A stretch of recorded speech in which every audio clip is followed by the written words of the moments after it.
In 1822, a man sold an entire country to 250 people. Passports, currency, land deeds, an embassy in London. One problem, the country didn't exist, and by the time they found out, 180 of them were already dead. This is not a movie, this is not fiction, this actually happened, and the man who did it never spent a single day in prison. His name was Gregor MacGregor, and this is the story of Poyais. Gregor MacGregor is born into a working class family with nothing but ambition and a dangerous gift, the ability to make people believe absolutely anything he said. At 16 he joins the British Army, he fights in the Napoleonic Wars, he marries a wealthy woman with powerful connections. On paper, he's exactly the kind of man you'd trust with your life savings, but underneath, MacGregor was running a different calculation entirely. When his wealthy wife dies, the money disappears.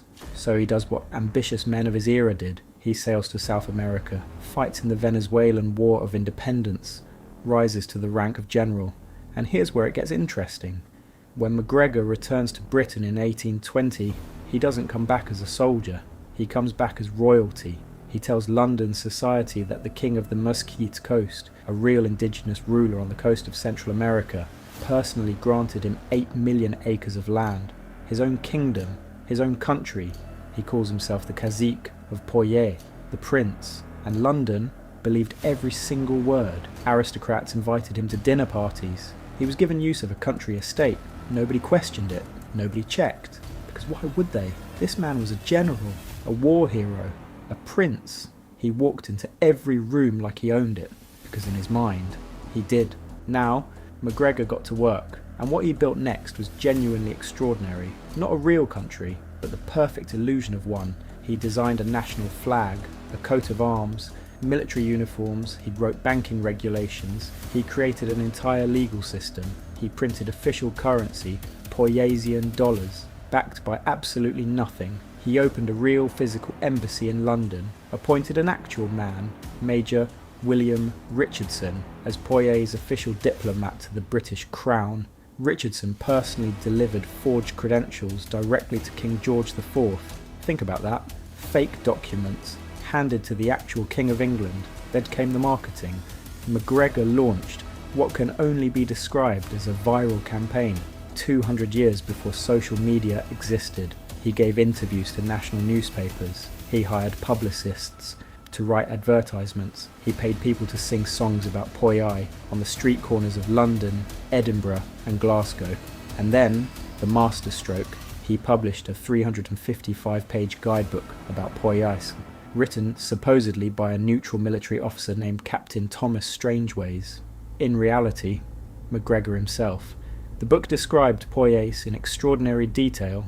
Farmland so fertile it produced 3 harvests a year, sugar and tobacco practically growing wild, a capital city called St. Joseph, population 20,000, with wide tree-lined streets, a cathedral, government buildings, a theatre, and an opera house.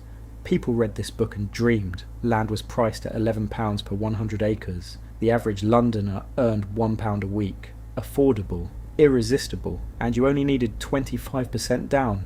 Then came the bonds. MacGregor walked into one of London's most respected banks, Sir John Perring, Shaw, Barber and Co., and borrowed £200,000, the equivalent of roughly $30 million today. The bank underwrote the entire loan, because even they believed Poyais was real. Over 500 people bought land certificates. Hundreds more converted their life savings into Poyaisian dollars, currency MacGregor had printed himself. The scam was complete. But here's the thing about MacGregor's genius, and I use that word deliberately.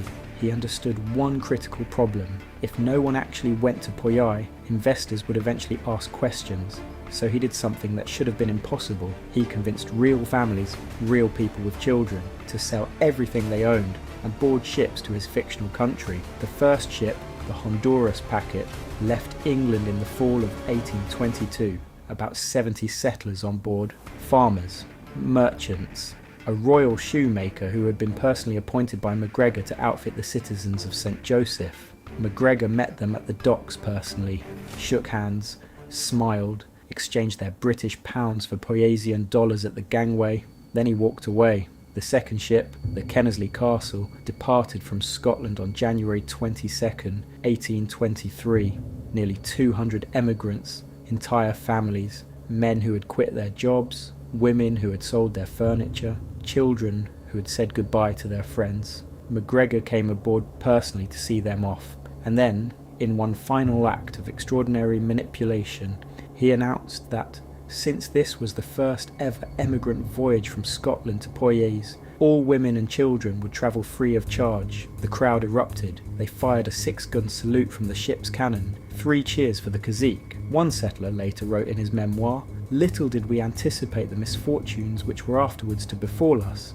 When the first group arrived on the coast of Central America, they looked for the port, the city, the streets. There was nothing. No port, no city, no roads, no buildings, no people, just jungle, dense, suffocating, mosquito-infested jungle." The settlers, so completely sold on the story, assumed they'd made a navigational error. Surely Poyais was just further along the coast. They unloaded their supplies, set up camp, waited. Then the rainy season hit. Malaria, yellow fever, no medicine, no shelter, no food supply, no way to send for help. No one even knew where they were. One settler, a shoemaker who had left his entire family in Edinburgh, walked into the jungle and shot himself. Others kept fires burning on the beach day and night, desperately hoping a passing ship would see the smoke.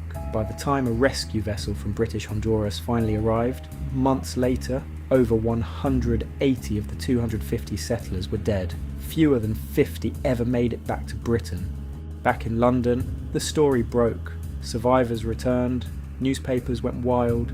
MacGregor was finished, exposed, done. Or so everyone thought. He didn't run, didn't hide, didn't apologise. He looked London in the eye and said, "Those people went to the wrong location. Poyais is real." And people believed him. The survivors, the same people who watched their friends die in that jungle, marched to London's Mansion House and signed legal documents defending him. His victims defended him. That's not just a scam, that's a superpower. 3 months later, MacGregor was in Paris. Same fake country, same currency, same guidebook, new victims. He raised £300,000 from some French investors. Ships were loaded, settlers were ready. French police caught wind just in time, arrested him, put him on trial, acquitted. He walked out a free man, returned to London and started again. By 1838, schemes ran dry. One move left. He returned to Venezuela, the country where he'd actually fought as a general, where people still called him a hero. Venezuela welcomed him back. Gregor MacGregor died in 1845, buried with full military honours. In a cathedral. Not prison. A cathedral. Here's what this story is really about. MacGregor didn't trick stupid people. His victims were doctors, lawyers, bankers, educated, rational people, but he gave them something they wanted so badly. They stopped asking if it was real. Sound familiar? Fake country in 1822, fake blood testing machine in 2014, fake crypto exchange in 2022. Same blueprint, different packaging. The con never died. It just updated its paperwork. 180 people died. Thousands lost everything, and he died a hero. One question, drop it in the comments. Could you have been fooled by MacGregor? If this hit different, subscribe, because the next story makes this one look small.